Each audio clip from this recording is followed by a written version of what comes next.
muita paz, meus amigos.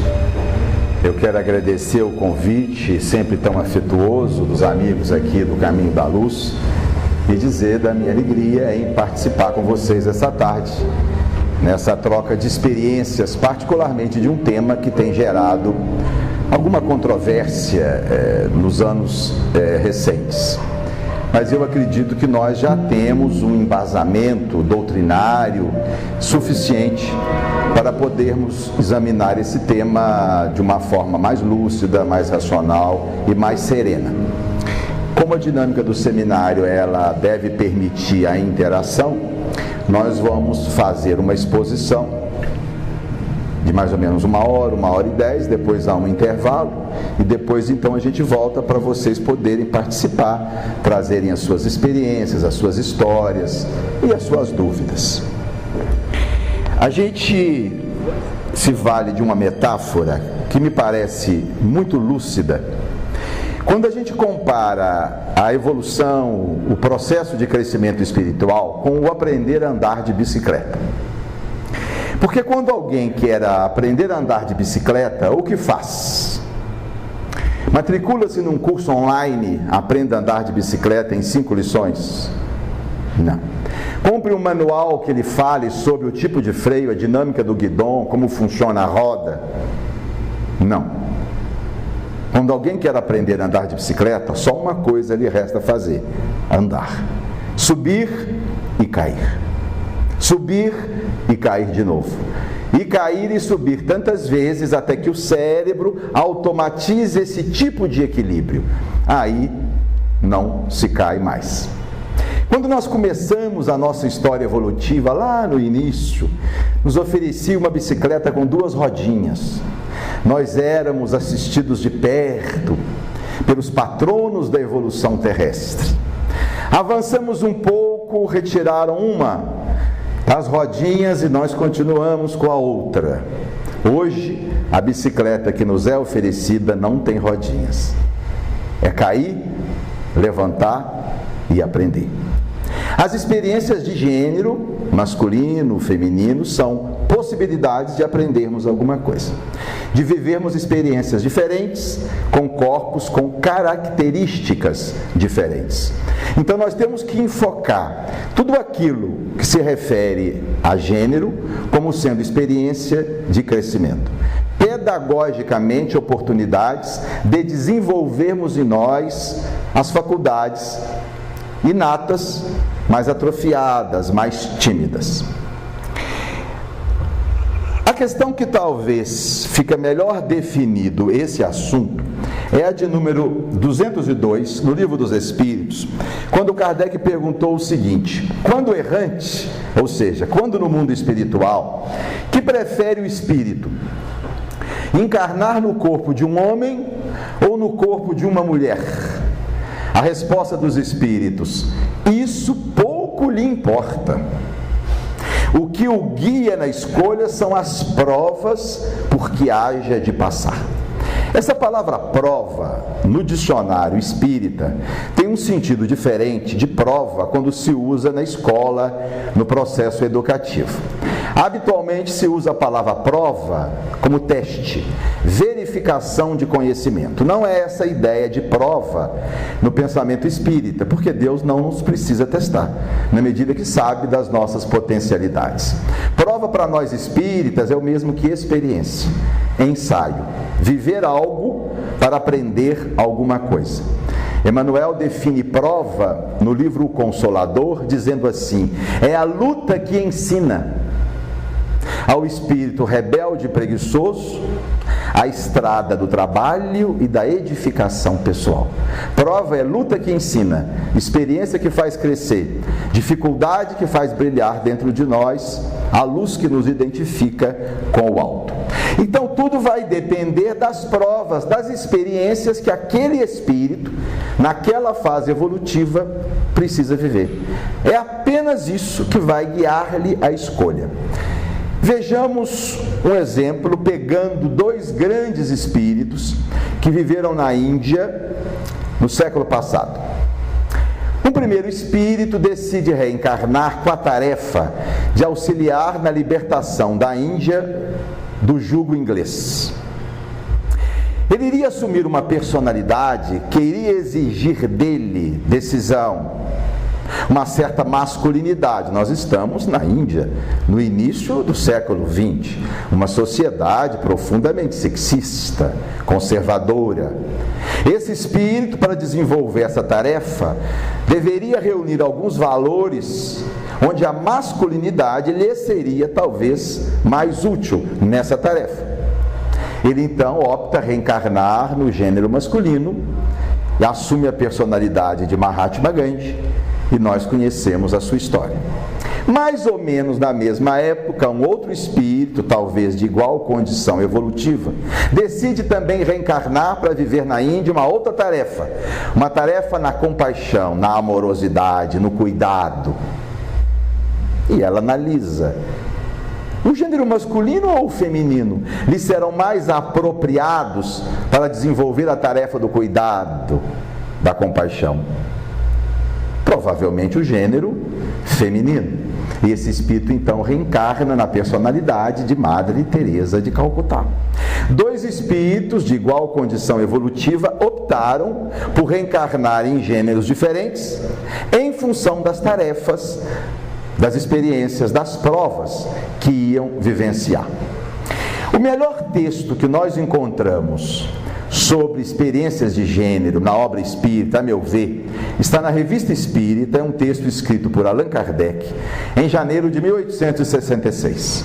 Nós vamos nos valer desse texto para apresentar algumas ideias do nosso codificador. Kardec começa dizendo lá o seguinte: os espíritos não têm sexo, pois os sexos só existem no organismo.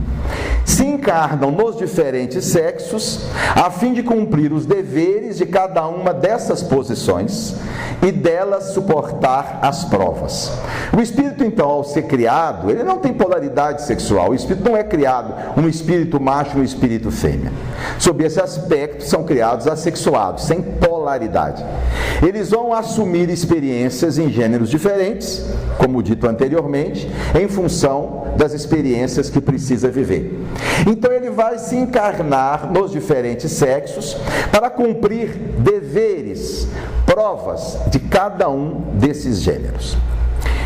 Aqui Kardec volta a falar em prova, que nós já vimos que são experiências, e ele vai usar uma palavra que a gente não gosta muito, a palavra deveres.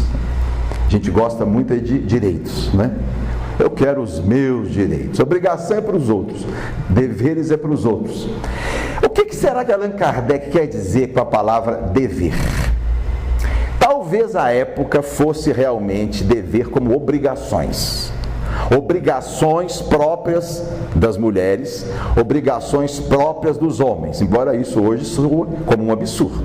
E na verdade é um absurdo, mas nós estamos falando de meados do século XIX. Durante quase toda a história da humanidade, a experiência de gênero foi muito bem definida.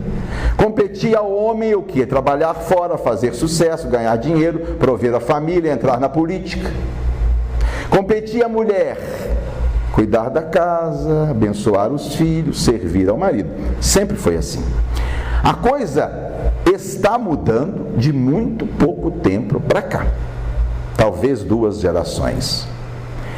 E eu noto, por exemplo, do ponto de vista familiar, uma diferença que vem da encarnação do meu pai para a minha.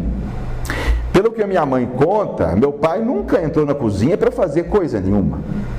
E era uma pessoa extraordinária. Começou a fazer isso mais velho.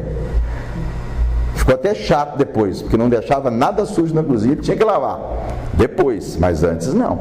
No início do casamento, não. Não trocava fralda de criança, isso era impensável, por volta de 1960.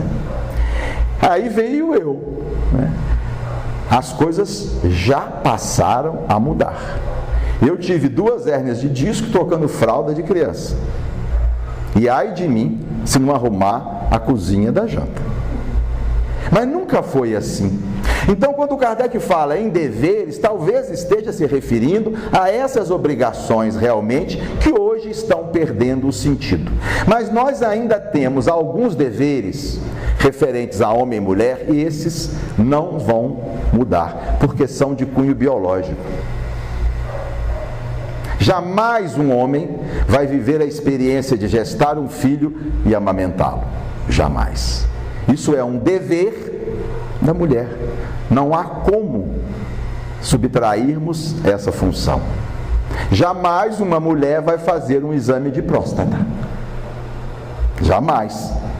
Porque isso é próprio do gênero masculino. Então, sobre esse aspecto, sim, nós temos deveres que são próprios de cada gênero e que vão permitir ao espírito viver uma experiência diferente.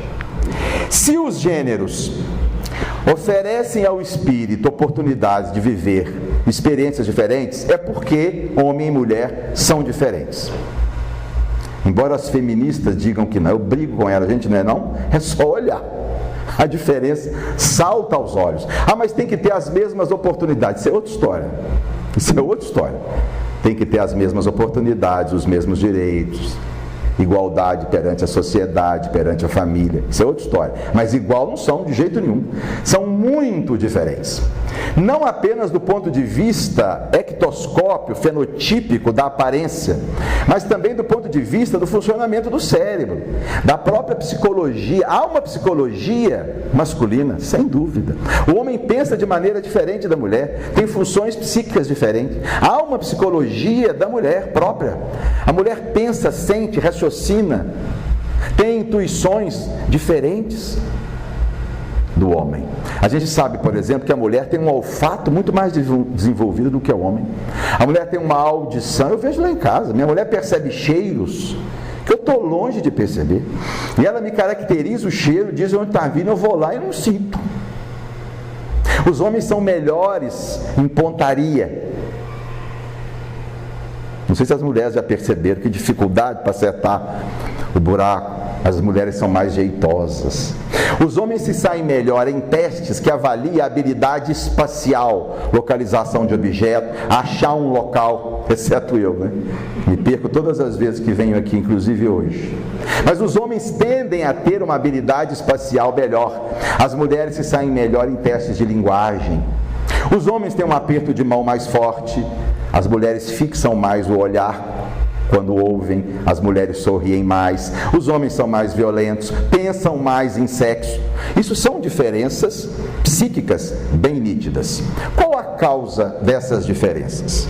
Durante muito tempo, nós tivemos os biólogos puxando sardinha para um lado, tivemos os sociólogos trabalhando a ideia para outro. Na verdade, hoje, para a psicologia, isso está resolvido. Michel Gazzaniga é um psicólogo influente da Universidade da Califórnia, e esse livro é um livro padrão nos Estados Unidos, adotado nas faculdades de psicologia. Olha o que diz: as diferenças entre homens e mulheres têm tanto a ver com a socialização quanto com a biologia. Então, para a psicologia, não há mais dúvida, ambos são importantes. Do ponto de vista da biologia, a grande diferença está nisso aqui, nesse cromossomo aqui. Nós temos aqui os dois cromossomos sexuais, o cromossomo X e o cromossomo Y. O cromossomo X é muito maior, tem mais de 1000 genes. O cromossomo Y é pequenininho, tem mais ou menos 70 genes. As mulheres têm em cada célula 2 cromossomos X. Os homens têm um X e um Y. Quer dizer, as mulheres já partem com vantagem, né? Tem muito mais genes que os homens. Tem não, porque um dos cromossomas X é inativado logo no início da vida. Na verdade, ela fica com um X só. Mas os homens têm, nesse pequeno cromossomo Y, um gene chamado SRY, que faz toda a diferença. Porque esse gene vai codificar a síntese de uma proteína, de um hormônio chamado testosterona. Esse é o grande diferencial, do ponto de vista biológico, hormonal, entre homens e mulheres. A testosterona vai agir ainda na fase intraútero, já fabricada pelo feto. Nas primeiras semanas de vida intrauterina, esse hormônio age sobre células que são células indiferenciadas, fazendo com que evoluam para a genitália masculina, o pênis, o testículo, os canais espermáticos, a próstata. A ausência desse hormônio faz com que essas células naturalmente evoluam para o sistema reprodutor feminino. Então, se tem o Y, teremos o gene SRY, teremos testosterona, evolui para homem. Se não temos o Y, não temos o gene, não temos testosterona, naturalmente evolui para a mulher. Isso no início da gravidez. Mas para o final da gravidez, a testosterona vai agir no cérebro, masculinizando esse cérebro, dando a esse cérebro circuitos que são característicos do modo masculino de pensar. A ausência de testosterona no final da gestação faz com que esse cérebro naturalmente seja feminilizado. Quando se dá um hormônio para as mulheres, testosterona para as mulheres, elas ficam mais agressivas, a voz mais grossas, passam a pensar mais em sexo. Meninas que nascem com uma doença chamada hiperplasia da glândula suprarrenal, que tem uma produção maior de testosterona, crescem como meninos, têm jeito de meninos, gostam de brincadeira de menino. Portanto, biologia fundamental na diferença dos gêneros. Mas não é só isso. Nós temos que entender também, quem escreve isso é um biólogo, neurocientista, Steven Pinker, que muitas diferenças entre os séculos, evidentemente, não têm nenhuma relação com a biologia. Provém das expectativas dos pais, dos colegas de brincadeira e da própria sociedade. A influenciação começa quando ainda na fase intrauterina. Quando vem o primeiro ultrassom e o resultado é menino, toda a família começa a construir uma psicologia, uma psicosfera masculina. E aquele espírito ali, em vias de reencarnar, já passa a ser bombardeado por pensamentos: menino, autonomia, liberdade, coragem, tudo aquilo que habitualmente se é identificado com o homem. Se o ultrassom vem menina, muda-se tudo. E a família já começa a pensar: vai ser doce, vai ser carinhosa, já compra as vestidinhos cor-de-rosa, já monta o berço com a cor das meninas, essa coisa toda. Depois que nasce, o processo de aculturação vai se intensificando, a pressão dos avós, dos tios, e aí começa aquela história: menino não chora. Isso não são modos de menina, descruza as pernas, não é assim? E esse espírito então vai sofrendo todo um processo de aculturação, de socialização para um gênero ou para o outro. Somando-se então a questão biológica, temos a questão criação. Em síntese, as meninas são criadas para ser cuidadoras. Os meninos são criados para ser predadores. Querem ver? Brincadeira de menina. A boneca, desde cedo já cuidando, brincando de casinha, né? Tem uma amiga minha que diz que é o kit da escravidão, né? Toda menina recebe o kit da escravidão, já aculturando no sentido de que é ali que você tem que ficar. Cuidar do irmãozinho menor, olha só. Brincadeira de menino, esportes violentos, olha só, futebol, brincadeiras arriscadas.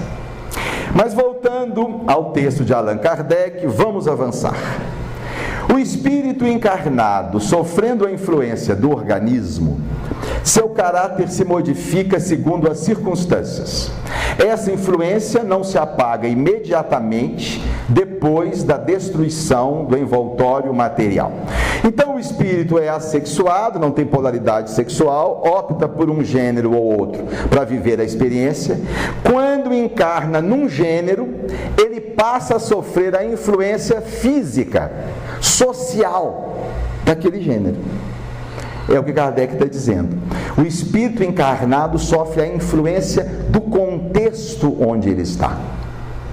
Seu caráter se modifica, caráter aqui no sentido de características psicológicas. O seu jeito de ser se modifica pelas influências que vai sofrer durante a encarnação. essa influência não se apaga depois da morte, não imediatamente. Ou seja, ele leva para a dimensão espiritual as características de personalidade, masculina e feminina, que ele adquiriu aqui. Ele carrega consigo.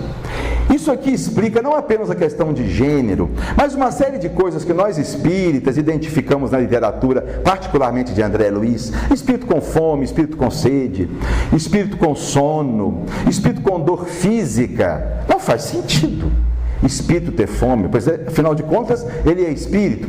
Na verdade são resíduos psicológicos da encarnação. O espírito fica 80 anos vivendo com o hipotálamo pedindo água, comida, sono, água, comida, sono. Esse espírito passa a assimilar isso na sua psicologia. Ele morre e é como se o hipotálamo ainda estivesse agindo. Comida, água, sono, ele vai sentir. Em nome da caridade, lá em nosso lar, eles dão um caldinho para ele, dão uma caminha para ele dormir, em nome da caridade, porque em tese isso não faz sentido. Tanto não faz sentido que há um momento no livro Nosso Lar em que o benfeitor está descrevendo para André a chegada do atual governador à colônia. O governador já estava lá há mais de 100 anos, em 43, se ainda tiver, já está com mais de 150. Eleição não é lá grandes coisas, talvez não seja necessário para todo mundo, né? Ninguém votou naquele governador, não, está lá há 150 anos.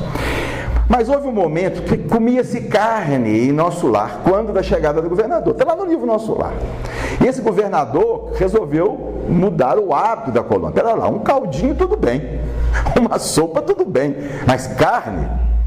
E começou um trabalho de conscientização dos espíritos lá, de que aquilo não fazia sentido. Começou a encontrar fortes resistências, principalmente nos ministérios mais altos, da turma mais intelectualizada, os matemáticos, os físicos, os biólogos. Não, precisamos sim, nós precisamos da carne. E após uma série de tentativas frustradas, ele resolveu, em nome da disciplina, cortar, não só a carne, toda a alimentação de Nosso Lar, por 6 meses. Toda a alimentação. E ninguém morreu. Mesmo porque já estavam mortos, não tinha jeito. Não aconteceu nada. Simplesmente nada. Porque espírito precisa comer. Espírito não precisa beber. Mas leva esse condicionamento. E como ele acha que precisa, precisa. Afinal, nós somos aquilo que achamos que somos. Seguindo com o pensamento de Kardec. Pode acontecer, então, que o espírito percorra uma série de existências no mesmo sexo, o que faz que durante muito tempo possa conservar no estado de espírito o caráter de homem ou de mulher, cuja marca nele ficou impressa. A lucidez de Allan Kardec e a capacidade de explicar as coisas é única. Ele viveu como homem, adquiriu a psicologia de homem, morreu, continua homem, reencarna, homem de novo, desencarna, psicologia de homem, vai assim, ele acaba adquirindo essa psicologia. É como se fosse um espírito masculino. Não é um espírito masculino porque não existe espírito masculino, é como se fosse. A gente pega então o Dr. Bezerra. É um espírito que tem a sua masculinidade. Por quê? Porque vem reencarnando há muitos anos como homem. Joana traz a feminilidade, porque vem reencarnando há milênios como mulher. Assim, então, nós começamos a entender o fato de termos espíritos que se manifestam como homens e espíritos que se manifestam como mulher. É exatamente a soma das experiências últimas vividas por ele. Mas aí vai chegar num ponto que nos interessa. Pode acontecer que esse espírito precise mudar de polaridade sexual para avançar. Aí escreve Kardec: mudando de sexo, poderá o espírito em sua nova encarnação conservar os gostos, as inclinações e o caráter inerente ao sexo que acaba de deixar. Assim se explicam certas anomalias aparentes notadas no caráter de certos homens e de certas mulheres. Kardec aqui já fala em anomalias aparentes. Aparenta ser anormal, tem aparência de normalidade, mas na verdade não tem nada de anormal. É facilmente explicável pela dinâmica da reencarnação. Um espírito então que vem há milênios reencarnando como mulher e precisa fazer a troca por um motivo pessoal ou coletivo. Ao fazer a troca, pode ser que ele leve para aquela experiência reencarnatória como homem uma psicologia como mulher que ele vinha vivendo. Essa condição pode levá-lo à orientação homossexual ou à identidade transexual.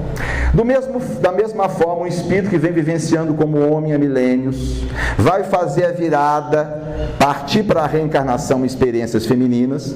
Ele vai trazer a psicologia masculina que ele adquiriu, vai trazer gostos, tendências, traços de personalidade. Pode ser que nessa situação ele se identifique com a homossexualidade ou a transexualidade. É a única passagem na obra de Allan Kardec em que o tema homoafetividade é abordado. É a única. E Kardec coloca como a causa da homossexualidade e da transexualidade a reencarnação, a troca de gênero.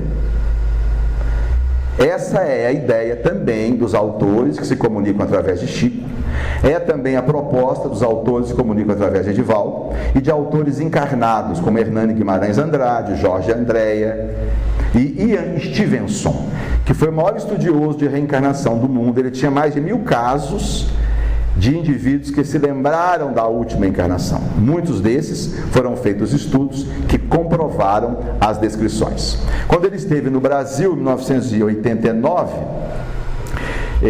foi entrevistado e perguntaram se ele achava que a homossexualidade poderia ser explicada pela reencarnação. Ele disse que sim. E curiosamente, perguntaram para ele o seguinte: na experiência dele, quantos indivíduos que se lembraram da última encarnação disseram para ele que tinham feito a troca, ou seja, que tinham, na encarnação anterior, vivido no outro gênero? A resposta dele foi 5%. 5% é a prevalência média de homossexualidade em quase todos os países do mundo. 5%.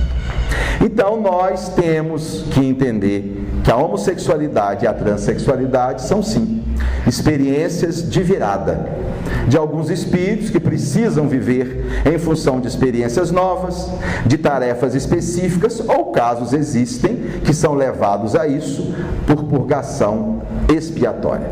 Há alguns casos no campo da homossexualidade e da transexualidade que a troca não é solicitada pelo espírito, mas imposta por espíritos superiores em benefício dele, como um convite à educação do próprio sentimento.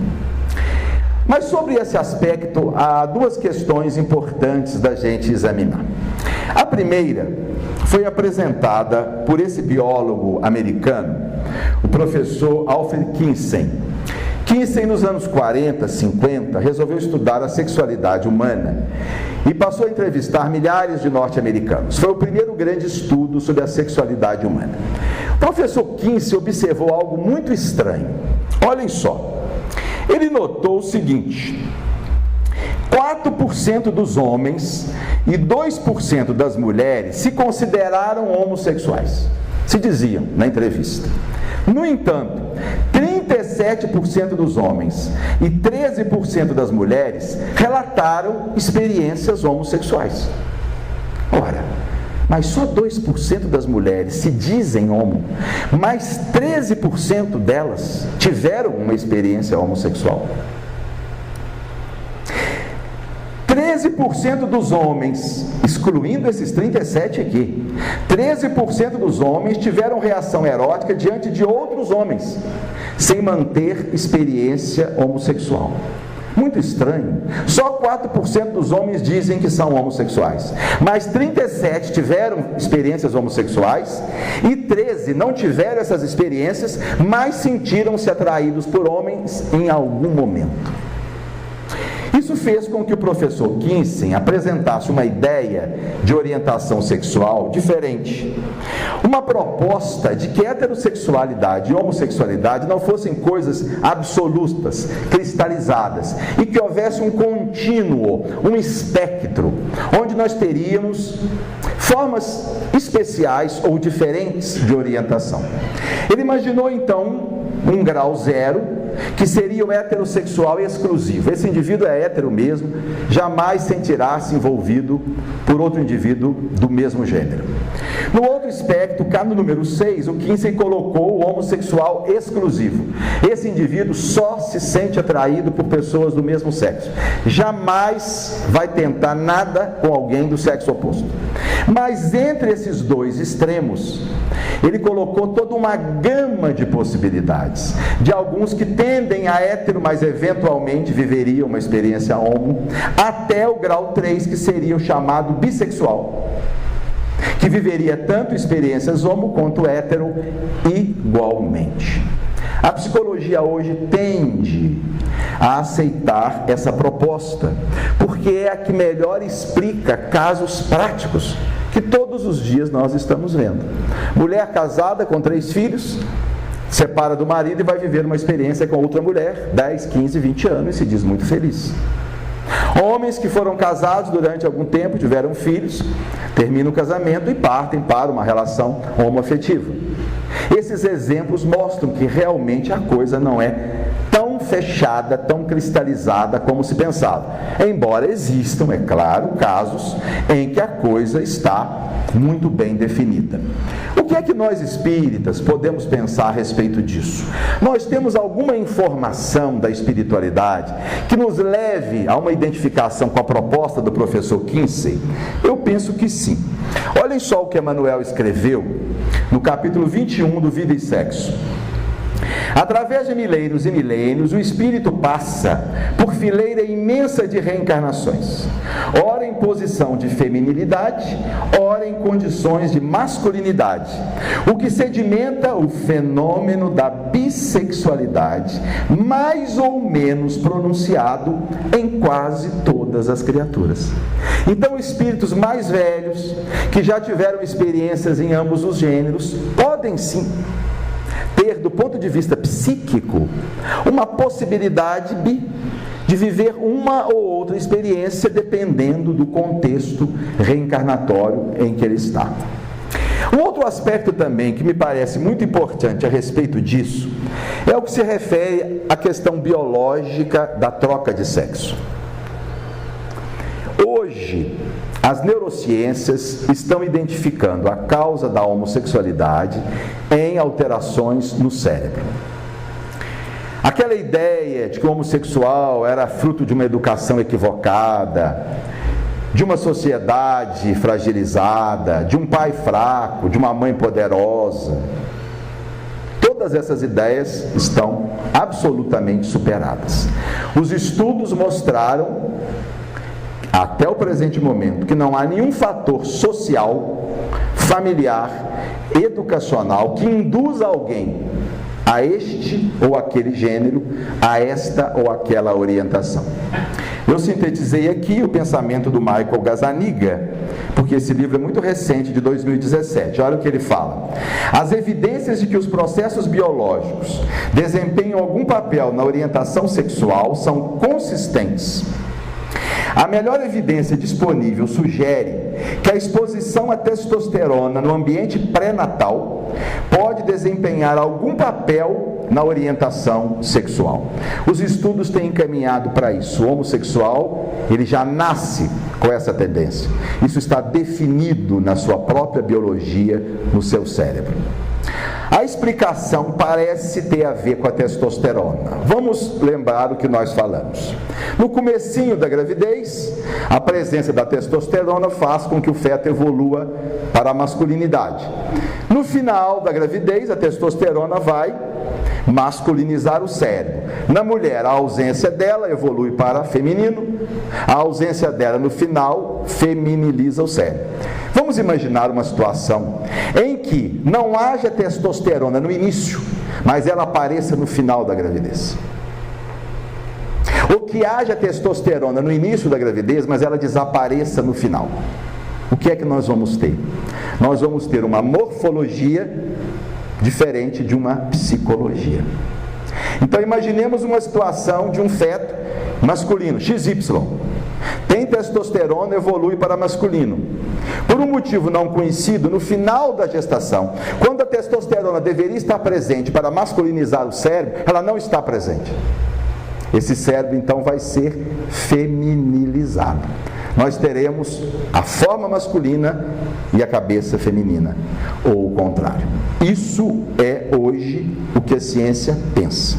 2018. Pode mudar, os estudos continuam. Será que na nossa doutrina espírita nós temos alguma referência que vai ratificar essa ideia? Curiosamente, sim. E aí, quando a gente começa a fazer aqueles estudos, buscar lá para trás, a gente vai ver que os espíritos disseram muito mais coisa do que nós, à época, tínhamos olhos para ver. Jesus falava assim: é preciso olhos para ver. Quantas vezes a gente lê uma coisa, mas não quer ver o que está sendo dito, passa batido. E quando a gente volta, mais maduro, mais disposto a aceitar, mais maleável, a gente começa a identificar que eles já haviam dito. Olhem só o que Emmanuel escreveu. Aqui eu trouxe duas fontes a respeito disso, Chico e Divaldo. Olha o que Emmanuel escreveu em 84, numa entrevista ao jornal Folha Espírita. Em minhas noções de dignidade do espírito, não consigo entender por que razão esse ou aquele preconceito social impedirá certo número de pessoas de trabalhar e de serem úteis à vida comunitária, unicamente pelo fato de haverem trazido do berço características psicológicas ou fisiológicas diferentes da maioria. A pergunta foi sobre homossexualidade. Emmanuel vem falar em trazido do berço. Já nasceu dessa forma, já trouxe as características psicológicas e fisiológicas diferentes da maioria. Então Emmanuel vai ratificar a ideia da neurociência muito antes, 84, que os neurocientistas falassem a esse respeito. E Joana de Ângeles, num livro mais recente, de 2007, Encontros com a Paz e a Saúde, vai dizer assim: o fato de alguém amar outrem do mesmo sexo não significa distúrbio ou desequilíbrio da personalidade, podendo também ser considerado uma certa predisposição fisiológica. Então Joana, num livro mais recente, caminha nas águas da neurociência, é fisiológico, está no cérebro, não é culpa do pai, não é culpa da mãe, não é desvio, não é mau caráter, não é prostituição, não é pornografia, não é pecado, é biológico. Ele nasceu daquela maneira. E nós sabemos por que nasceu. Porque é o espírito que está fazendo a troca. Visto isso, podemos partir para a segunda parte, onde nós procuramos entender as questões relacionadas à família parental, a homossexualidade já constituída através de uma vida no lar. Muitos de nós trazemos dificuldades em admitir isso, em aceitar isso e conviver com isso. Já foi pior, mas nós ainda temos muitos companheiros, até mesmo no movimento espírita, que ainda têm dificuldade em aceitar as experiências entre dois homens, duas mulheres, a presença de filhos e a constituição do lar. Por quê? Por que nós temos essa dificuldade? Eu vejo 3 fatores que foram contribuindo para que nós construíssemos uma psicologia resistente a isso.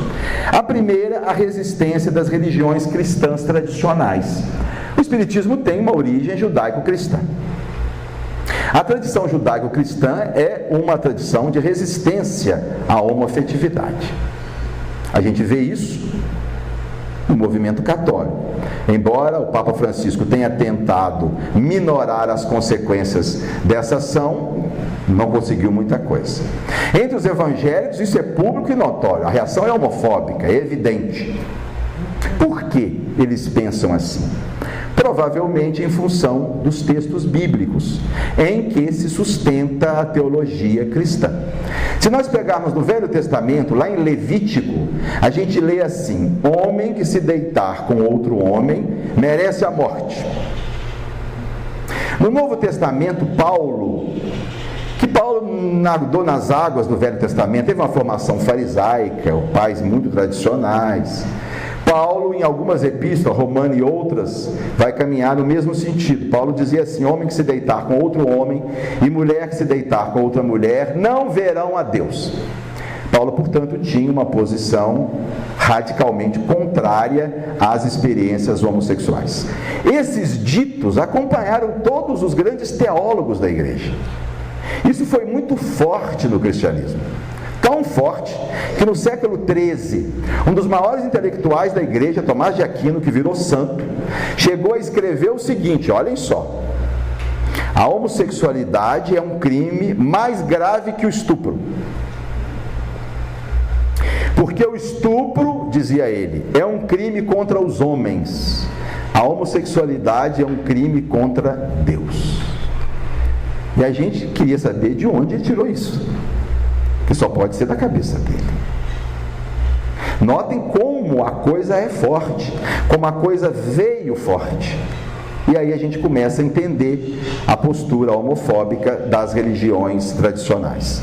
Jesus, em momento algum, excluiu quem quer que seja. Jesus foi a afetividade, o espírito da amorosidade, da inclusão. Não há nenhum momento na vida de Jesus em que o tema é abordado e que a exclusão com a relação à homossexualidade é apresentada. O segundo viés é o conceito de homossexualidade como doença. Muitos de nós fomos criados ouvindo isso. Na verdade, a psicanálise dominou a psiquiatria mundial durante quase todo o século XX. Esse conceito é psicanalítico. Embora Freud nunca tenha dito que a homossexualidade é doença, alguns psicanalistas muito influentes depois de Freud afirmavam isso. E nós fomos educados a partir dessa ideia de que o homossexual era um indivíduo doente e que deveria ser tratado. A filha de Freud propunha um tratamento psicanalítico para a homossexualidade. E isso foi muito forte, de tal forma esse estigma foi acompanhando a cabeça das pessoas. A coisa começou a mudar próximo dos anos 60, quando uma psicóloga, Evelyn Huck, professora de uma universidade, foi alertada por um aluno. Foi muito interessante, ela havia terminado uma aula e um de seus alunos se aproximou dela e disse: professora, eu sou gay. E eu queria entender por que eu sou doente, anormal, porque eu não me sinto como um doente. E ela levou um susto, porque ela nunca tinha parado para pensar nisso. Esse menino era o seu melhor aluno, um garoto ajustado, inteligente. Esse garoto lhe apresentou a professora, seus colegas, todos gays, boas pessoas, honestas, responsáveis. E ela então resolveu estudar o tema. Conseguiu uma bolsa do governo norte-americano para estudar testes psicológicos de hétero e homo. Conseguiu 30 homossexuais, 30 heterossexuais, submeteu eles a 3 testes de personalidade que examinam doença e saúde, enviaram os resultados para 3 professores universitários dos Estados Unidos, todos especialistas em testes de personalidade, pedindo que eles separassem pela análise dos testes os normais dos anormais.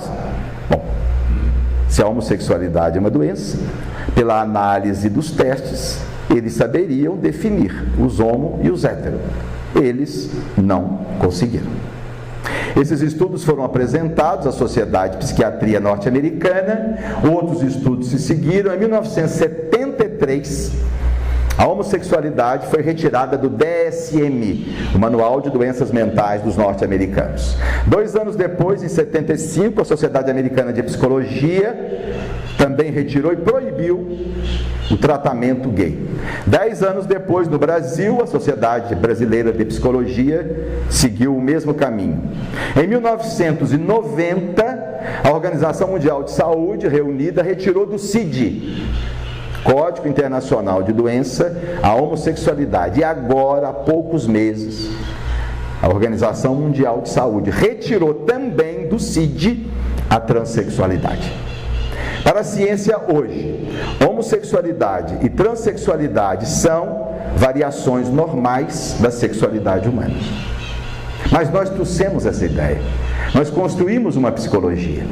E o terceiro viés, que é o próprio viés espírita do século XIX. Muitos autores espíritas importantes do passado defendiam a tese, que era a tese da psicanálise da época.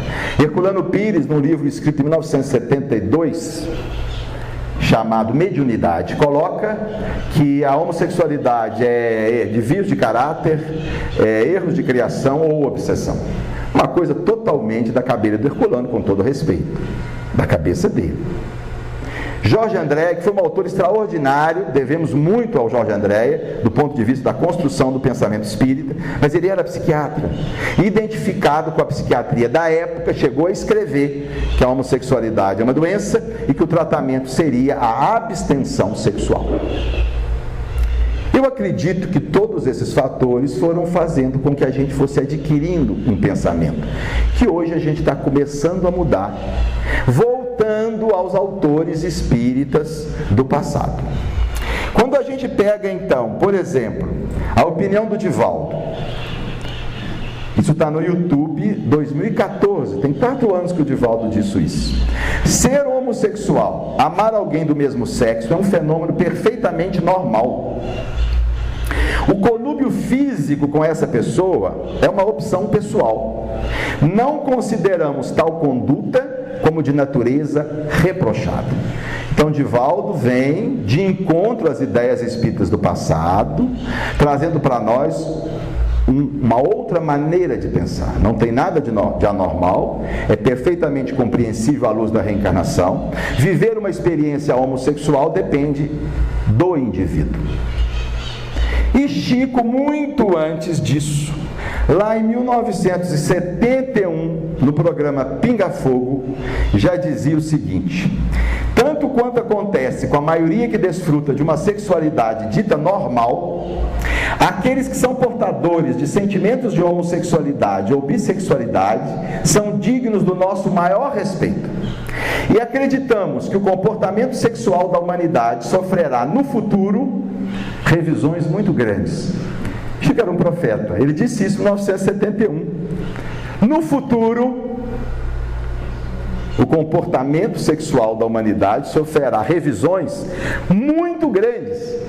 São essas revisões que hoje nós estamos sofrendo, que ele não podia abordar em 1971, mas já mandou o recado, já sinalizou. Então nós não temos nenhum motivo para sermos contra a formação das famílias homoafetivas.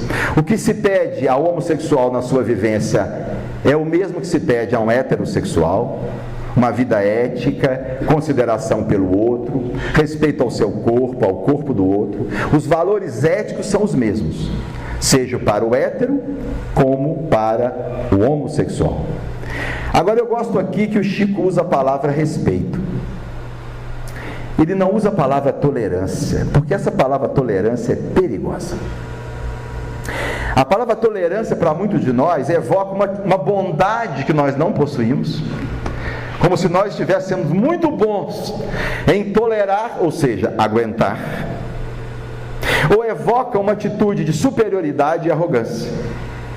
Eu tolero você. Como se a gente se colocasse num pedestal, e eu em particular, pensasse assim: eu, homem branco, heterossexual, escolarizado, bem nutrido, com conta no banco, tolero você, suporto você, que não é nada disso. Chico usa a palavra respeito. A palavra respeito vem do latim respectus, e a conjunção de 2 termos: o termo re, que quer dizer de novo, e o termo spectus, que quer dizer ver. Respeitar é ver de novo, ver com outros olhos, olhar de uma maneira diferente, olhar para as diferenças que existem entre nós com naturalidade, ver a condição homossexual com leveza, não dar peso a isso, não dar importância a isso, porque isso não é importante. O importante são os valores morais, o que nós fazemos da nossa vida, a consideração pelo sentimento do outro, a nossa capacidade de amar, de criar. Isso é que é importante. Orientação sexual não tem nenhum valor. E a gente tem que insistir, porque o Brasil é o maior país homofóbico do mundo, segundo diversos estudos mostrados. Várias vezes acima do segundo, que o México, e o terceiro, que é os Estados Unidos. Um homossexual é morto por dia no Brasil, em virtude da intolerância. 70% dos homossexuais confessam que já foram agredidos, fisicamente ou psiquicamente. E a coisa é mais grave quando a condição acontece dentro da própria família, onde aqueles que deveriam ser os primeiros a acolher, a apoiar, são muitas vezes os primeiros a fechar a porta, a apontar o dedo ou virar as costas. Como se a condição de homossexualidade fosse mais importante do que o afeto e a consideração que devemos ter por aquele ente que nos é tão caro. Outros espíritas dizem, eu já ouvi isso de expositor, mas os homossexuais são promíscuos. Os homossexuais são viciados em sexo, só pensam em sexo. Minha gente, não tem nenhum estudo que mostre isso, nenhum. Porque meia dúzia de homossexuais demonstram uma sexualidade atormentada, jamais nós podemos generalizar, mesmo porque toda generalização em si mesmo já é preconceituosa. E cá entre nós, os heterossexuais são padrão de virtude na área sexual? Crimes sexuais, em sua maioria, hétero. Estupro, em sua maioria, hétero. Pedofilia, em sua maioria, homens que violam meninas, 70%. Indivíduos que abandonam a família com filhos pequenos para viver aventuras sexuais, em sua maioria, hétero. E vem dizer que os homossexuais é que são promíscuos. Outros companheiros do movimento espírita dizem assim, não, eu aceito, eu respeito, desde que não afrontem a sociedade. Sabe o que é afrontar a sociedade para essas pessoas? Andar de mãozinhas dadas ou trocar carícias de forma respeitosa. Porque nós somos assim. Se é um casalzinho hétero que está abraçadinho, a gente suspira e diz como é lindo o amor. Se é um casalzinho homo, pouca vergonha lá, afrontando a sociedade. Minha gente, afrontar a sociedade não é isso. É roubar, é matar, é prejudicar o outro, é lesar as coisas públicas. Isso é que é afrontar a sociedade, não trocar carícias de forma respeitosa. Mas há dois estereótipos que nós precisamos desmistificar antes de concluirmos. O primeiro estereótipo, que surgiu logo nos primeiros anos, dizia o seguinte: as relações homossexuais são predestinadas ao fracasso, pois os homossexuais são instáveis, imaturos e promíscuos. Quando iniciou-se os primeiros casamentos gays, há uns anos atrás, muitos de nós pensávamos assim: isso não vai dar certo, eles não vão se aguentar. O homossexual é para trocar, vai largar um parceiro, vai para outro, vai pagar um parceiro, vai para outro. Muitos de nós pensávamos assim, alguns ainda pensamos assim. Esse pensamento está equivocado.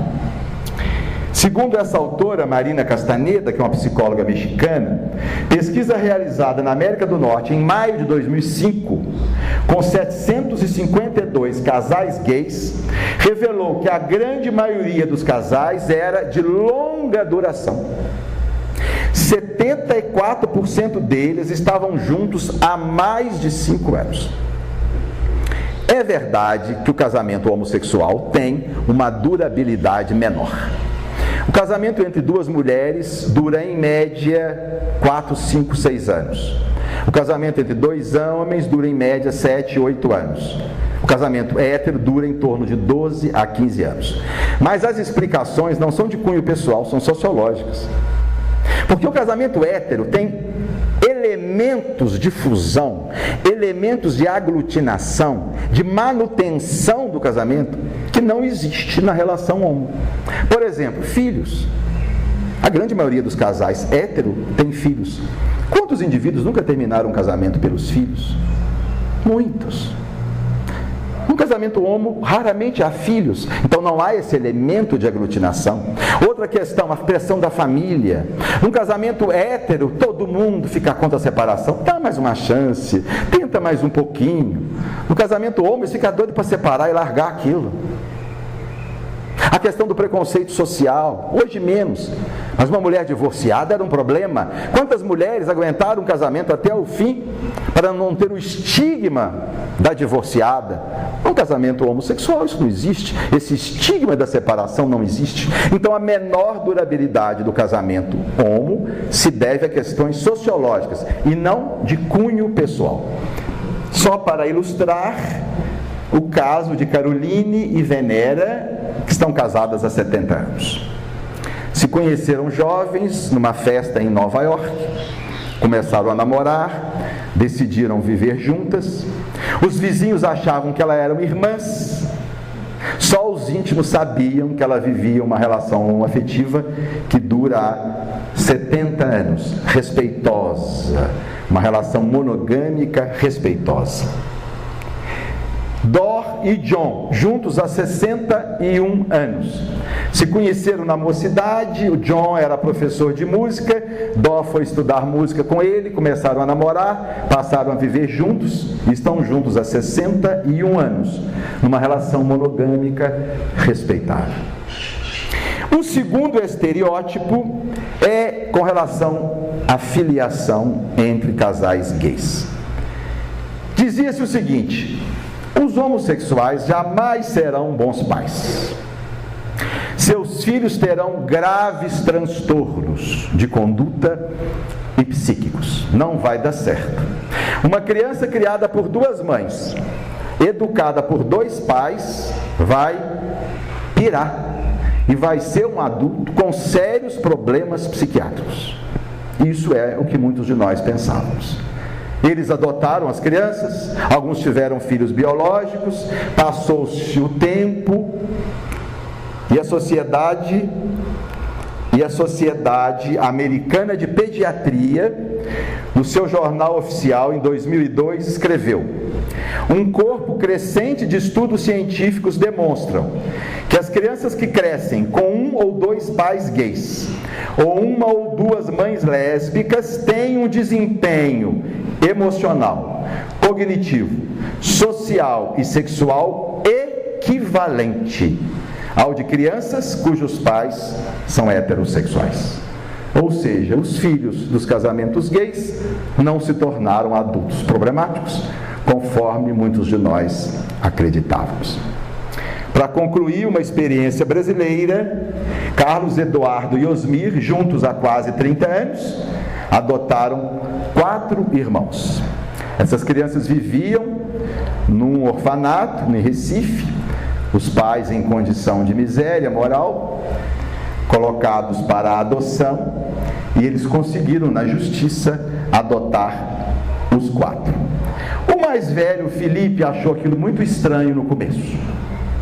Mas depois de apresentar o filme do casamento, as fotos do casamento, e paulatinamente as coisas foram se resolvendo, e hoje parece que eles vivem muito bem numa família harmônica. E a gente conclui com o Livro dos Espíritos, 939, de que nós não podemos esquecer que o amor é do Espírito e pode se manifestar em situações diferentes, independente da morfologia. Nós vamos dar oportunidade para vocês participarem, mas antes, vamos dar uma hidratada aí nas nossas goelas. Vamos então retornar, procurando aí ver o que vocês gostariam de comentar a respeito do assunto. Nós tivemos no intervalo uma pergunta cuja resposta não foi dada, exatamente para que a gente tenha a oportunidade de responder com vocês. A pergunta que foi feita é a seguinte: alguns pastores evangélicos, eles proclamam a possibilidade da cura gay. E alguns indivíduos se manifestam publicamente nos cultos evangélicos, dizendo que se curaram. Alguns até se tornaram pastores, e contam uma história: eu era gay, essa coisa toda, eu me converti e fui curado por Deus e hoje não sou mais homossexual. O entendimento desse fenômeno, a gente tem que remontar ao professor Kinsey. naquele espectro que ele colocou, que contempla várias possibilidades relacionadas à orientação homossexual. Vocês se lembram? Lá no 0, o hétero exclusivo, no outro extremo, o homo exclusivo, e uma ampla variação de possibilidades entre eles. O que a gente tem em situações assim, na verdade, são indivíduos não que foram curados da homossexualidade, porque não é possível nós mudarmos uma questão que está definida biologicamente. O que existe é um autocontrole, é uma opção que a pessoa faz perante a vida de negar aquele traço de personalidade que ele vinha vivenciando. Então, o indivíduo, naquele espectro, por exemplo, vamos colocar que ele estivesse ali no grau 5, ele é preponderantemente homossexual, mas tem uma faixa de heterossexualidade possível. Motivado pela religião, pelo culto, pelos amigos, pelo desejo dele de agir corretamente segundo aquilo que lhe é passado, ele procura trabalhar esse traçozinho heterossexual que ele tem e sufoca o traço homo. E de tal forma ele acredita nisso que ele passa a dizer que ele está curado. Na verdade, ele não está. A tendência homossexual ali está presente, está amortecida, porque a sua vontade, o seu autocontrole estão fazendo com que a opção hétero ela prevaleça. A gente não sabe até quanto tempo isso vai acontecer, porque a gente sabe de casos de indivíduos que tentaram fazer isso, conseguiram durante um tempo, mas depois falou mais forte a personalidade homossexual e acabou que eles voltaram a viver aquela experiência anterior. A gente conhece, eu conheço casos assim, rapazes que viviam a homossexualidade até de 20, de 22 anos e depois, por opção, decidiram se casar com uma mulher, vivem com ela, casados, com filhos, e negaram o traço homossexual. Não é que eles não sintam atração por homens, sentem, mas negam isso, né? Eles transformam esse sentimento num senso de amizade, eles procuram sufocar, sublimar esses impulsos, né? Em nome de um casamento hétero, que por opção eles fizeram, em nome de um relacionamento afetivo com a esposa, com o esposo, em nome dos filhos, eles fizeram aquela opção. Isso muitas vezes é possível. Então, não existe a cura gay no sentido de que nós não conseguimos mudar uma orientação homossexual que a pessoa traz do berço. Ela será aquilo a vida toda. Agora, a maneira como ela trabalha isso vai depender do contexto de vida, do esforço dela, da opção dela e de uma série de outras questões. Tá claro? Estou às ordens.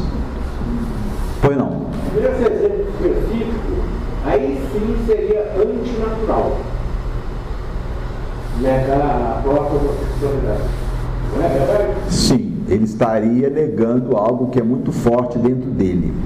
Mas muitas vezes isso é feito em nome de algo maior na visão dessas pessoas. Às vezes a negação, a sublimação desse impulso é feito porque ele acredita realmente que aquilo é o melhor caminho para ele. A gente vê muitos indivíduos que optam por uma vida assexuada, hétero ou homo, independente disso. Por um motivo ou outro, muitas vezes em benefício de uma coisa grande, eles optam por não constituir uma família, né? Chico Xavier optou por não constituir uma família. E uma vez perguntaram a ele, ao Chico, na próxima encarnação, o que ele queria fazer. Disse assim: casar e ter uma penca de filhos. Casar e ter uma penca de filhos. Quer dizer, o desejo, a família, a constituição da família é algo muito presente, sempre foi presente nele. Mas em nome de um objetivo maior, né, ele optou por trabalhar esse sentimento de uma forma talvez antinatural, porque o natural é formarmos casais, não é? Uma forma antinatural, mas nobre, digna, bela, cujos resultados todos nós conhecemos. Né?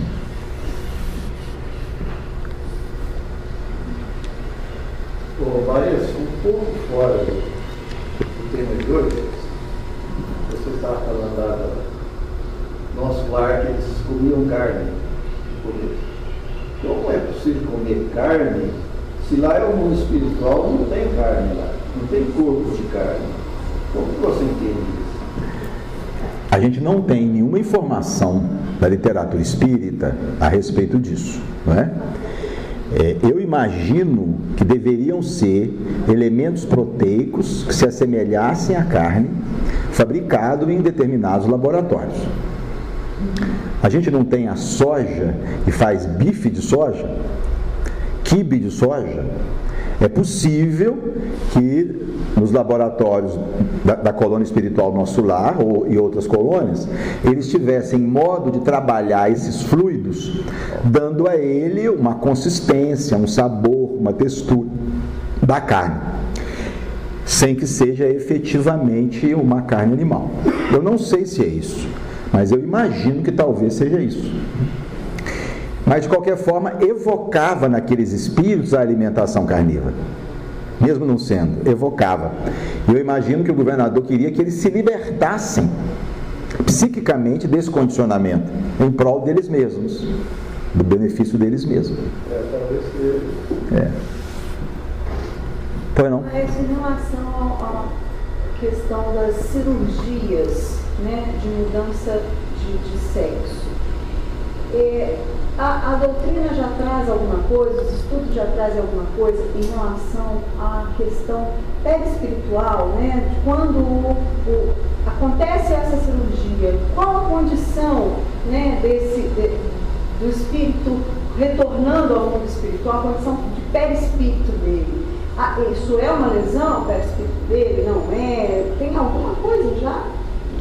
Só opiniões, né? Só opiniões. Pela literatura mediúnica respeitável, nós não temos. A gente tem a opinião. O Chico e o Divaldo se manifestaram a respeito das cirurgias há bem mais tempo, colocando reticências, desaconselhando a prática da cirurgia. Tanto Chico como Divaldo. Isso a gente encontra na literatura e entrevistas dele. O Divaldo chega a aventar a possibilidade de que essa cirurgia crie alguma repercussão problemática a nível do perispírito. Os autores espíritas na área da medicina, principalmente o pessoal ligado à Associação Médica de Minas Gerais, Dr. Jader, que é um psiquiatra, o Andrei Moreira, que é um clínico que estuda a homossexualidade, eles têm argumentado que, na verdade, não faz muito sentido, porque o perispírito é resultado do campo mental. O perispírito, ele retrata o psiquismo e não o corpo. Não é o que acontece no corpo que determina as alterações no perispírito. É o que se passa no espírito que gera as alterações no perispírito. Isso está no primeiro capítulo do livro, no livro Evolução em Dois Mundos. O perispírito não retrata o corpo físico, pelo contrário, o corpo físico o retrata. O perispírito retrata o corpo mental, que é o próprio espírito. Então, o perispírito, após a morte, será aquilo que o espírito definir que ele será. Será a cabeça desse espírito, a sua psicologia. A morte liberta o espírito da forma física daquele gênero e vai prevalecer o seu psiquismo, tá certo? Porque o perispírito é plasmado a partir da cabeça. O Jader e o Andrei são favoráveis à cirurgia de troca de sexo em casos muito selecionados. O Jader, por exemplo, é psiquiatra, ele conta casos de transexuais que chegaram a mutilar o pênis, a cortar o pênis. Ele conta casos de transexuais que não tocavam no pênis a não ser com uma toalha. Tal a aversão ao órgão, tal a rejeição à forma masculina.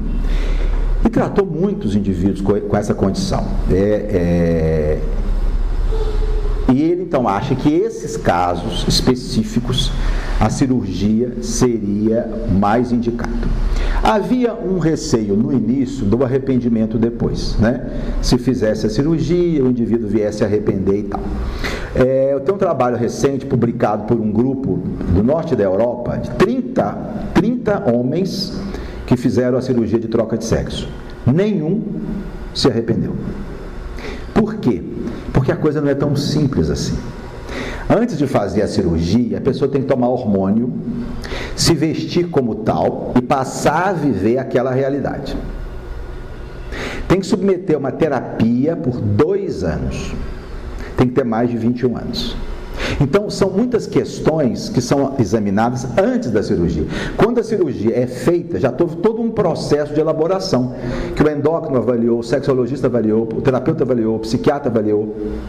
E quando eles dizem sim, e a cirurgia é feita, geralmente dá certo. O que pode às vezes acontecer é uma insatisfação da pessoa com a cirurgia.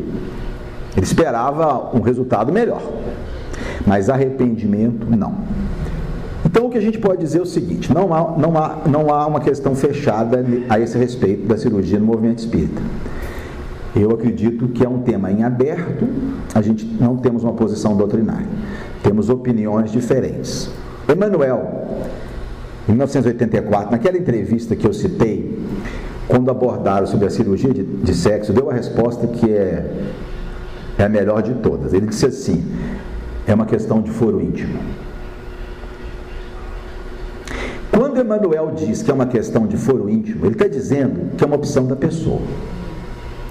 Ele não está dando ao ato uma concepção pecaminosa. Por quê? Porque Emmanuel é um dos espíritos mais corajosos que a gente tem. Ele nunca se preocupou em ser mal visto, e já foi e é mal visto pelas suas opiniões. Se pegarmos lá no Consolador, quando perguntaram a ele sobre o papel da mulher, ele dizia: eu sou daqueles que acham que a mulher deve dedicar-se ao lar, cultivar a feminilidade, os filhos. Ele disse isso. Aborto, sou daqueles que consideram o aborto um crime grave, infanticídio. Espírita na política, sou daqueles que acham que espírita não tem que mexer com política, porque o poder corrompe, não vai dar certo. São opiniões de Emmanuel. Quando você pergunta para ele, cirurgia de troca de sexo, se fosse uma coisa errada, o que ele iria dizer? Sou daqueles que acham que não se deve... Lógico, ele não diz isso. Ele não diz isso. Ele diz assim: questão de foro íntimo. Então eu acho que é um tema em aberto. A minha opinião pessoal é um tema em aberto. Cada caso deve ser examinado em particular. Há uns 4 ou 5 anos atrás eu fui procurado por uma senhora de uma família tradicional de Juiz de Fora para conversar comigo sobre isso. O filho, um rapaz de 17 anos, havia feito uma viagem de intercâmbio no exterior e ao voltar veio com uma mala cheia de roupas femininas. Chamou a mãe no quarto, mostrou as roupas e disse: mãe, eu não sou homem, mãe. Eu sou mulher, eu nasci mulher, eu quero viver como mulher, eu quero fazer a cirurgia. Ela ficou apavorada, procurou um monte de gente e veio atrás de mim. Eu orientei que ela procurasse um psicólogo, um psiquiatra, fizesse uma avaliação. Ele era muito jovem, 17 anos, ninguém ia fazer uma cirurgia, não se faz antes de 21, e que aguardasse um pouquinho. Esse rapaz, aos 18, ele começou a tomar hormônio, começou a vestir roupa de mulher, mudou o nome, aluno da faculdade de letras, na Federal, mudou o nome, se manifesta como mulher e agora, o ano passado, fez a cirurgia. Encontrei recentemente com a avó dele, me disse que ele está muito bem, está feliz, a mãe e o pai com muita dificuldade, mas também está aceitando. Então são situações que não adianta a gente querer bater de frente. Não adianta. E outra coisa, o mais grave é o seguinte: a identidade sexual é definida aos 4, 5 anos. Se um menino aos 5 anos diz para a família: eu sou menina, muito provavelmente será um transexual. A homossexualidade não. A homossexualidade, ela pode se identificar só mais para o final da adolescência, às vezes no início da vida adulta. A trans não. Os transexuais pequenininhos já sabem o que a cabeça deles diz e pode fazer o que quiser, que não tem jeito. O Padre Francisco deu uma escorregada recentemente. A gente falar de todo o tema é problemático, né? Ele disse, falando sobre a homossexualidade, o seguinte: bom, depois que quando a homossexualidade descobre, depois de adulto, a gente tem que aceitar. Mas quando aparece da criança, tem que chamar um psiquiatra. Um grande equívoco, não há nada que um psiquiatra, um psicólogo possa fazer. Tem sim, no sentido de acompanhamento, cuidar da parte emocional, ajudar a família, nesse sentido. Mas no sentido de reverter a condição, não existe. Então, meus amigos, 4, 5 anos, raramente a coisa reverte depois. Raramente. Na maioria das vezes, quando um menino ou uma menina de 4, 5 anos fala que ele é do outro gênero, pode saber que vai ser. É isso que os estudos têm mostrado. E não adianta obrigar a vestir roupa, não adianta obrigar a jogar bola, não adianta ensinar a brincar com boneca. A família pode fazer o que quiser, aumenta a revolta. A orientação dos especialistas é encarar com naturalidade, deixar as coisas seguirem. A menina gosta de futebol, deixa ela jogar futebol. O menino gosta de brincar com a menina, quer brincar, deixa brincar, deixa fluir. E vamos ver o que vai dar lá para frente. Está com muito problema na cabeça? Põe um psicólogo maduro, o que é difícil. O pessoal da área de saúde não sabe lidar com isso. O pessoal da área de saúde não estuda isso, não conhece isso, só falam bobagem. Difícil encontrar um psicólogo que sabe lidar com esse assunto. Não estudam, estão ainda ligados a uma coisa da psicanálise que já venceu há muitos anos. Psiquiatra, principalmente, não conhece esse assunto. É até difícil a gente indicar um profissional da área de saúde para cuidar de uma criança dessa. É até difícil, né? Você ia fazer uma pergunta? A respeito da adoção, eu infelizmente não fui pai, mas apesar de considerar os valores morais e éticos um casal de gay ou lésbica criar 1 ou 2 filhos e fazer com que a criança não siga o caminho errado, mas o fato de uma criança ser nascida, gerada por uma mulher e o pai, há uma diferença entre a adoção e o nascimento próprio do casal.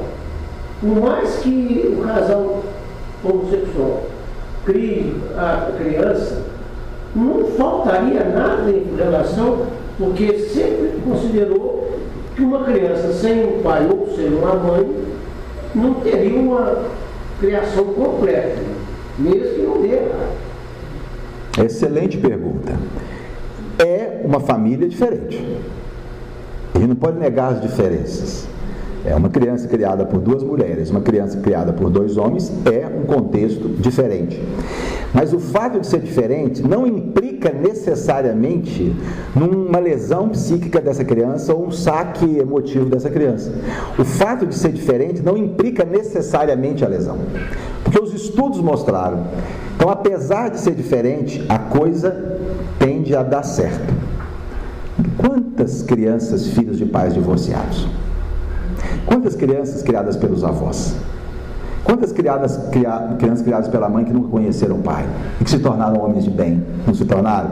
A gente poderia citar muitos exemplos, não é? Sim, mas não deveria? Tecnicamente deveria, mas mesmo quando a família não é a família tradicional, heterossexual, completa, pai e mãe a vida toda, mesmo assim, apesar das dificuldades, essa criança pode crescer bem e pode superar aquela dificuldade, da mesma forma que muitas crianças de pais hétero, que nunca se separaram e muitas vezes não dão certo na vida, não é isso? Nem toda criança. E é melhor ser adotado por quem tem condições de criar que ser abandonada pelo mundo. Exatamente. Você vê a capacidade de amar daquele casal, adotar 4 crianças, porque as crianças só seriam adotadas se fossem os 4 juntos. Porque há uma lei no campo de adoção que quando tem irmãos eles têm que ir juntos. Olha a dureza da coisa, gente. Por mais que a pessoa queira um filho, 4. E eles encararam os 4. A gente tem que tirar o chapéu, né? Pois não. Talvez só tenha um número, eu não tenho atualizado, porque eu tinha até 70%. Voltando à pergunta anterior do senhor, eu respondi sobre o transexual ou o homossexual, tanto faz. O encaminhamento dele dentro da família, uma família opressiva, seja pancadaria, xingamento, seria bullying. O bullying familiar. Eu tinha lido nessa reportagem, há tempos atrás, que era a maior causa de suicídio de homossexuais ou transexuais. Só tem um número hoje, onde é que está isso? Essa é uma questão que eles vêm estudando recentemente e os estudos são muito curiosos. Quando se examina, principalmente na adolescência e início da idade adulta, os grandes problemas da homossexualidade, tipo uso de droga, alcoolismo, suicídio, prostituição, esses casos se dão quase que unicamente em famílias que rejeitaram.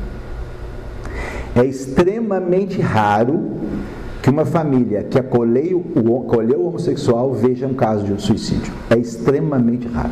Ou de encaminhamento para a prostituição, para a droga. Quando a família acolhe, naturalmente cria-se dificuldade para que esse indivíduo caminhe para o indesejável ou para o equivocado.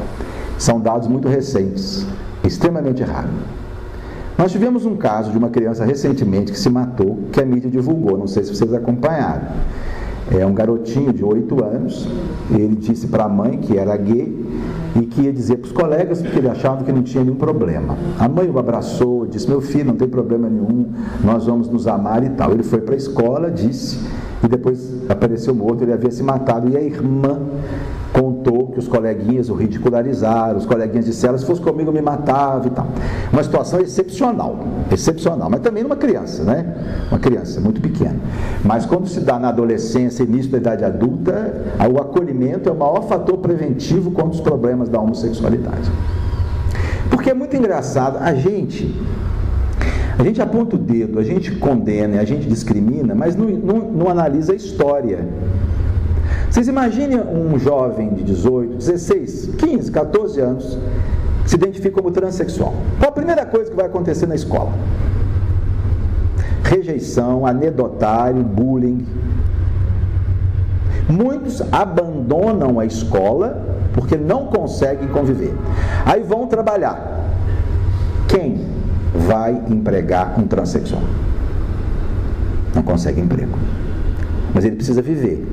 A família rejeitou, a escola não aceitou, ele não pôde estudar, não arruma emprego, ele vai fazer o quê? Vai se prostituir. Aí a gente fala lá, ó, transexual, homossexual, garoto de programa, vamos ver a história dessa pessoa? Vamos ver como é que começou? Quantos lhe negaram acolhimento? Quantos lhe disseram não quando o momento era dizer sim? Por isso Jesus, na passagem da mulher adulta, quando ele coloca o não julgar não é não ver o erro, porque ver o erro precisa ser visto, é não condenar, porque não conhece a história, não conhece a intimidade, a gente não sabe o que se passou na vida daquela pessoa, não é? Respeitar é que você falou. Isso. Não tolerar. Respeitar justamente a posição humana. Ver de uma forma diferente, não é? Muito bom, vocês perguntam bem. A operação troca de sexo, na verdade não existe. Existe uma mutilação, né? Não, ele pode colocar um pênis, por exemplo. Pode colocar uma prótese peniana numa mulher trans, né? Uma mulher trans, um homem trans, né? Pode ser colocado uma prótese peniana. Eles extraem o seio, que é uma cirurgia mutiladora, e a vagina é transformada numa estrutura onde coloca-se uma prótese. Então pode ser. No caso do homem e da mulher, o tecido do pênis reconstituído com a forma de uma vagina. É uma cirurgia feita em vários tempos, uma cirurgia dolorosa, uma cirurgia altamente especializada, só centros universitários que fazem, poucos centros no Brasil fazem, mas há muitas pessoas que fizeram e muitos estão satisfeitos com a cirurgia. E existe sempre a possibilidade da pessoa não ficar satisfeita com o resultado. Porque não é exatamente a mesma coisa. Não é exatamente. É a semelhança dele. Se assemelha. Mas a situação deles de rejeição ao corpo é tamanha que aceitam. Aceitam até mesmo perder o prazer sexual. Porque há casos que não conseguem ter mais prazer sexual. E mesmo assim, eles optam. Porque muitas vezes, gente, a questão não é sexo, a questão é afetividade. O transexual, a gente logo já imagina, quer fazer para fazer sexo. Não, ele quer fazer porque ele se sente num corpo errado. O Jaider conta um caso de uma mulher trans que queria fazer a cirurgia, já tinha um namorado, mas nunca fez sexo, nem com o namorado, nem com ninguém, até que fizesse a cirurgia. Ela não admitia fazer sexo. Olhem só. E o pessoal vai falar de perversão, vai falar de... Não tem nada disso. Não tem nada disso. Perversão existe em homem e hétero igualmente, não é? Pois não? É uma afrodite. Não é bicho. O hermafroditismo, ele não é uma condição ligada ao psiquismo. É puramente uma malformação física, em que a criança nasce com órgãos ambíguos, alguns órgãos femininos, alguns órgãos masculinos. Nasce, por exemplo, com um pênis, mas tem um ovário, ou nasce com uma vagina, mas lá dentro tem testículo, ou nasce com um órgão, uma genitália que você não sabe se é pênis ou vagina. Isso que é o hermafroditismo, isso é corrigido cirurgicamente. Aí não tem nada a ver com a cabecinha. O hermafrodita tanto pode ser hétero, homo ou trans, tá? A qualificação do acaso. Sim. É. Que tem um órgão masculino. Sim. Desenvolvido e não aceita. Isso. Uma controvérsia que está havendo hoje é quando operar essa criança. Porque os cirurgiões seguem, via de regra, o seguinte critério: quando nasce a criança e vê já ao nascimento que ele é um hermafrodita, quando é possível ver, a cirurgia é feita logo nos primeiros meses. Eles veem qual é o sexo genético, é XX, opera para mulher. É XY, opera para homem. Essa é a tendência, tem sido assim. Mas os ativistas do movimento LGBT, eles estão advogando que essa cirurgia seja postergada para o início da adolescência, para esperar definir a cabeça desse indivíduo, e não o sexo biológico. Esperar a definição da psicologia para fazer a cirurgia. O que os cirurgiões dizem é o seguinte: vai ser muito complicado para essa criança crescer esse período todo sem uma definição de gênero. Então, os cirurgiões e os psiquiatras acham que a melhor prática ainda é fazer a cirurgia precoce, porque a chance de que o sexo biológico seja o sexo psíquico é muito maior do que o contrário, é muito maior. A transexualidade é uma condição rara, é 1 para 10 mil homens e 1 para 30 mil mulheres, é raro o transexual, é raro. Então é muito mais provável que eles acertem ao fazer a cirurgia seguindo o sexo biológico, mas não é matematicamente possível. Então pode haver a possibilidade, aí teria que fazer uma nova cirurgia depois. Então está havendo uma controvérsia nesse sentido, tá certo? Mas a cirurgia, ela é feita. Voltando à tese do preconceito, de qualquer religião que tem preconceito sobre os gays, sobre o homossexualismo, não seria em função de talvez eles seguirem uma cartilha baseada na Bíblia ou nas Escrituras e não na ciência, para poder entender através da ciência que as coisas modificaram e vão modificando, que para eles poderem não ter tanta rejeição, tanto preconceito contra os homossexuais? Sim, mas a teologia cristã, ela se apega muito à tradição para a própria manutenção do status quo daquela religião.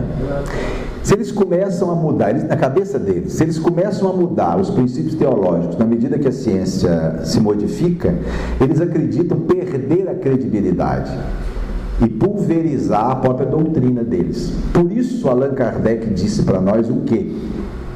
O que Allan Kardec falou? Se a ciência demonstrar que o espiritismo está equivocado em algum dos seus princípios, cabe ao espiritismo modificá-lo. Quando Kardec escreveu isso, matou a charada. Nós não temos que ter medo de nada. Mas a ciência provou que é assim, perfeitamente. Nós vamos encaminhar para isso.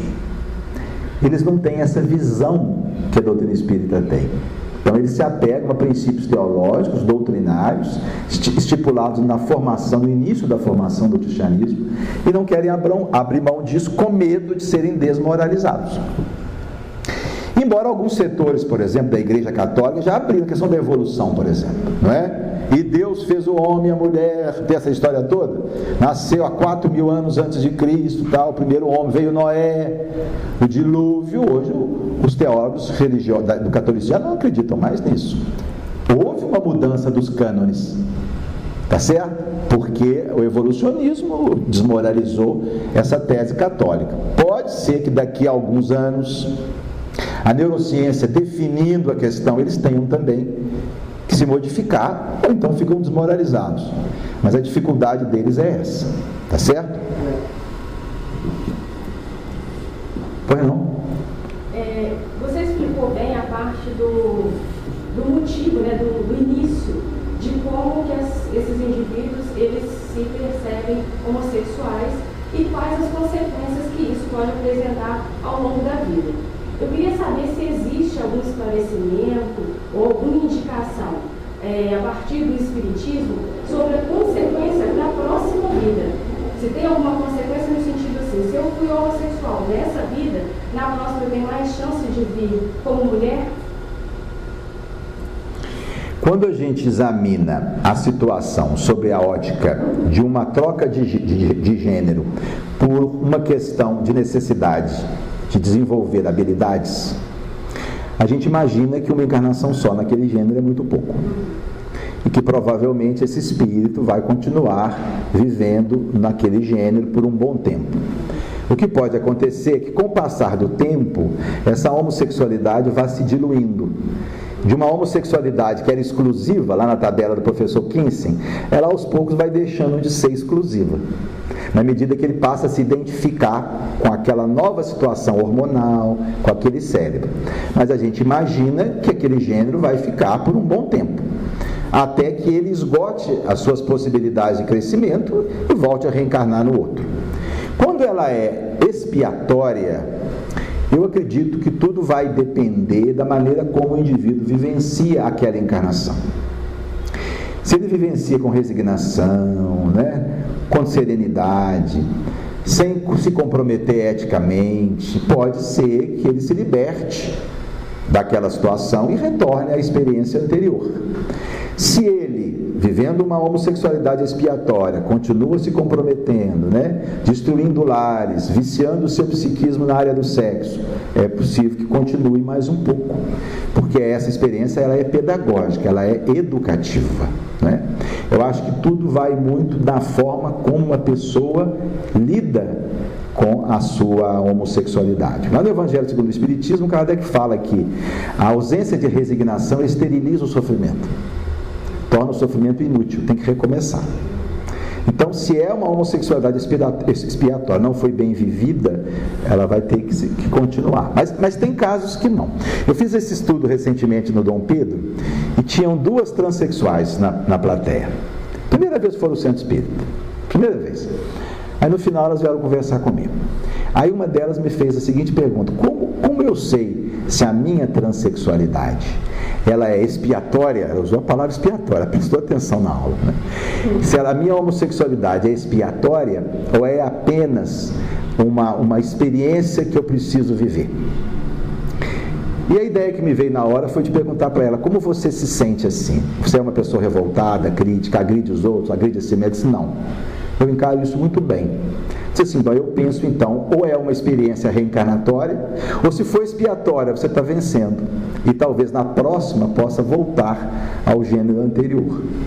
Então eu acho que tudo vai depender de como a pessoa conduz a sexualidade dela naquela experiência, tá certo?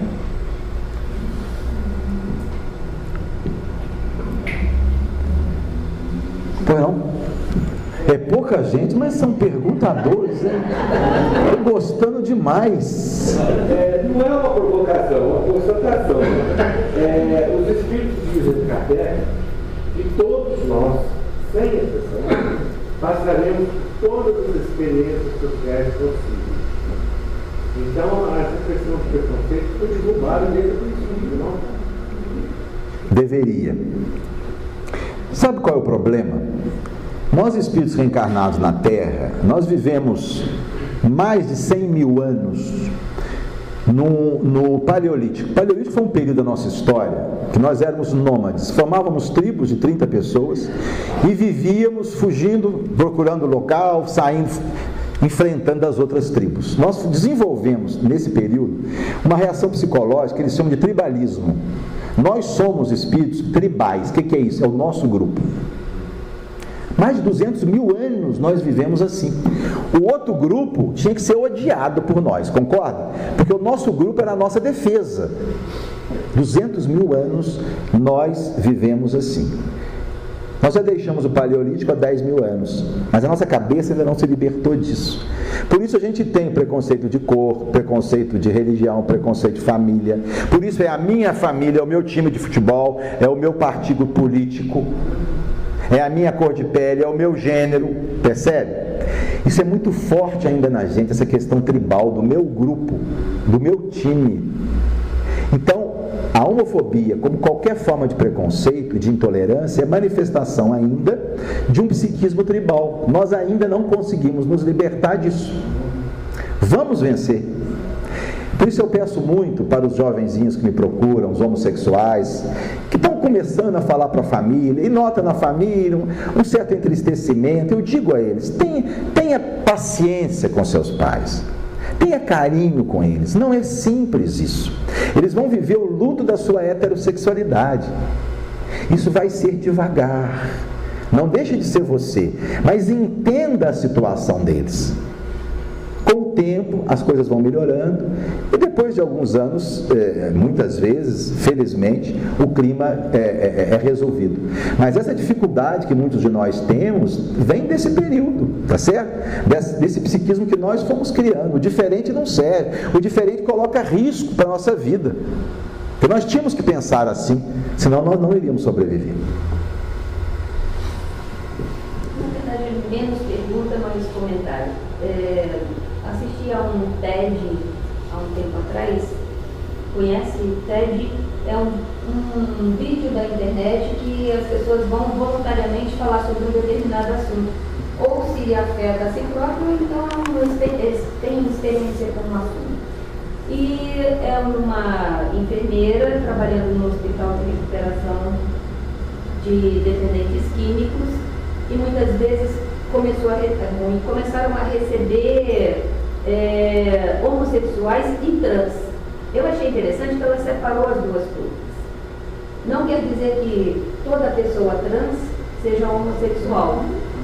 E esse fato me chamou a atenção porque você também comentou aí, uma trans assistiu a sua palestra e falou que ela tem um namorado e que só se relacionaram sexualmente depois que ela fez a cirurgia.